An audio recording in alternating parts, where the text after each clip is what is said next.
gẹ́gẹ́ bí aṣojú Isnad Homes and Properties. Ẹ̀yin tẹ́ ń wo fídíò wa jákèjádò àgbáyé. Lóòótọ́ àsìkò yìí nira gan fún ọ̀pọ̀lọpọ̀ èèyàn láti gbé nǹkan rẹ̀ ṣe nítorí ọrọ̀ ajé tó mú súpe.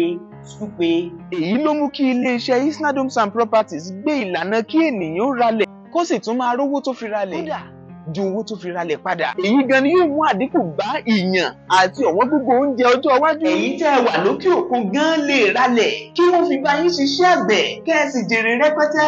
Ralẹ̀ sí Isnad Estate kó o fi ṣiṣẹ́ àgbẹ̀. O lè sanwó ilẹ̀ rẹ díẹ̀díẹ̀ pẹ̀lú ìlànà ìsanwó tó rọrùn gan. Àdúpẹ́ lọ́wọ́ ẹ̀yin tẹ́ ẹ ti ń ralẹ̀ ilẹ̀ torílé òkò tí a tà ní 2.1 million naira. Ilẹ̀ tí a ń tà ní alápákó 2.5 million naira ní. Tètè ralẹ̀ sí Isnad Estate lónìí kí o sì jèrè rẹpẹtẹ. Fún ẹ̀kúnrẹ́rẹ́ àlàyé ẹ kàn sí kìlómítà 42 Lagos Ibadan Expressway opposite AP filling station Mòwe tàbí